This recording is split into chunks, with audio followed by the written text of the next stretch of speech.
Hello everyone, my name is Becca and welcome to Yellow Cat Studios. For this video I'm going to be showing you how to make buttons or pins with resin and pictures. So for me, all of these buttons are for Disneybounds, so they're all Disney themed pictures and they've been kind of hit or miss. So I have a couple finished already because I wanted to make sure I knew what I was doing. So basically you print out a picture, cut it out. I found that smaller pictures worked better. So this is the same picture a little bit bigger and it curled a lot. This one did still curl but not too bad. So you cut out your picture, do a thin layer of resin and cure it, and then do the same on the back. And you can use resin to attach a bar pin or other kind of pin hardware. I'm still figuring out kind of how to keep them from curling. So I'm going to show you a couple that I still need to make and go from there. This is another one that I finished. It curled a lot less, but still a little bit, and I'm not sure how to prevent that. So I think some of them are going to curl more than others. This one in particular, I think is going to curl a lot, so I'm going to hold off on that one until I can maybe figure out a way to keep it from curling.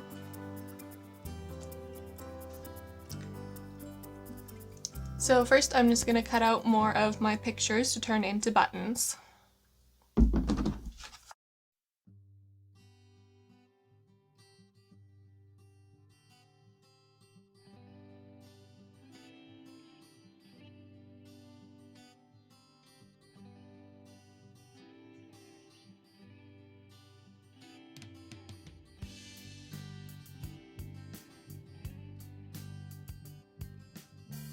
Alright, so the resin I have is this Blue Moon Studio UV resin.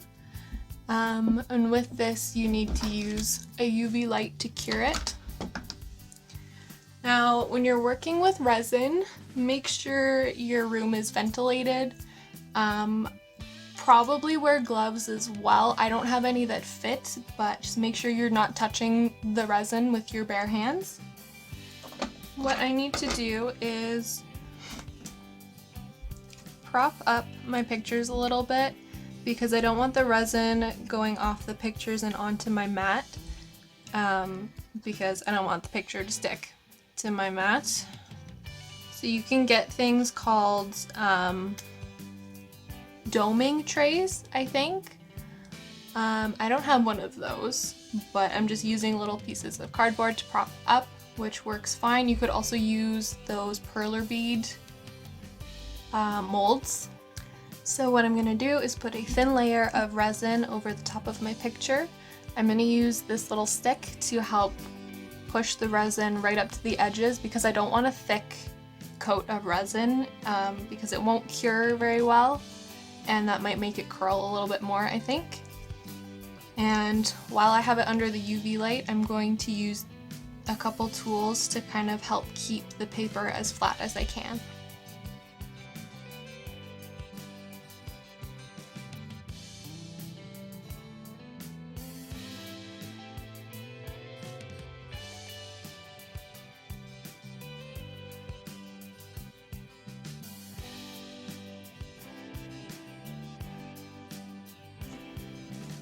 Okay, so I probably should have waited a second before touching it on this end here. I don't know if you can see it very well, but there is a little extra bit of resin from the stick I was using to hold it down. Apologize if you can hear the cars outside. They're doing stuff in the alley, but I'm trying to talk when they're not as loud. So this is one round under the lamp. It feels pretty cured, so I'm gonna do the back. It did curl a little bit more than I would have liked, but I'm just gonna keep going. So I'm just gonna do the same thing, flip it over, pour some resin on the back, and let it cure.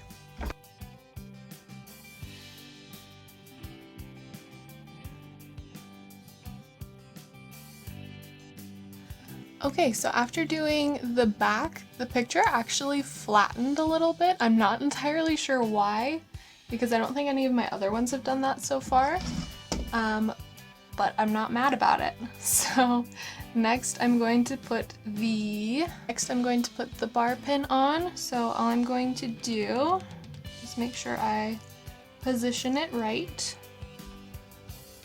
And I'm going to put a little bit of resin where I want it, stick the bar pin on, and put it under the UV light.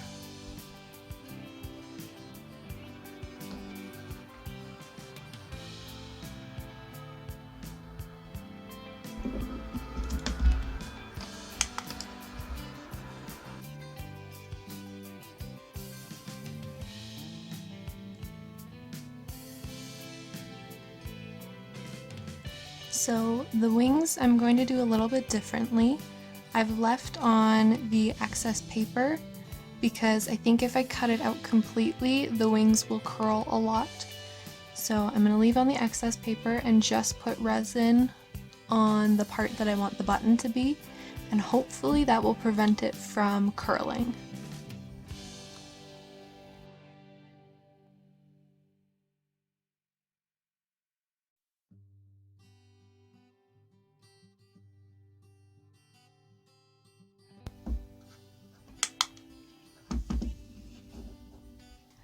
So that seemed to work a little bit. The only thing is I am going to have to cut it out now to do the back of it, so hopefully, because the front of it is pretty cured, doing the back won't make it curl.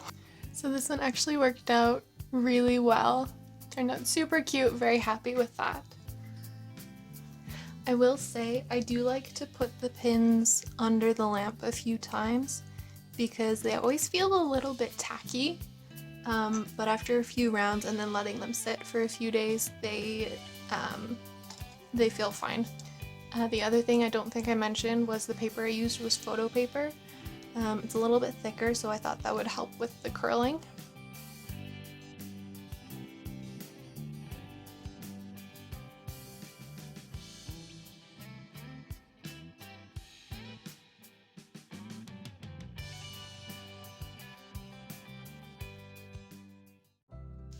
Okay, so I wanted to test another way of making some pins or buttons that was a little bit more accessible than the resin.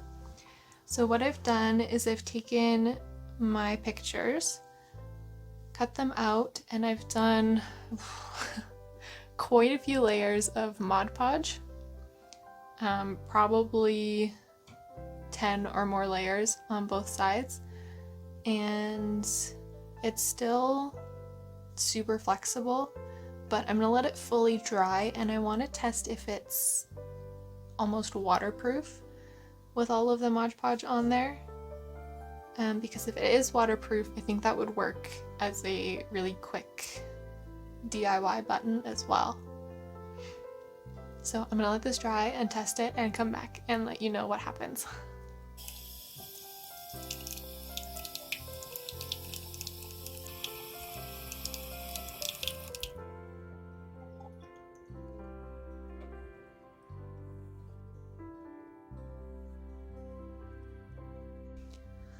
Okay, so hi Resin. The Mod Podge makes the picture waterproof. So if, like myself and my friends, you're going to be at Disney and possibly going on water rides, this would work. It also stiffens up quite well once it really dries. So I would say this works to make a button as well. So the last thing I need to do is just glue on a bar pin, and that's it. It's also easy to add glitter and confetti to your badge with the Mod Podge. That's it. I'm very happy with these. I think they're going to be a fun little addition for our Disneybounds. I hope you have a good day, afternoon, or evening, and I will see you in the next one. Bye!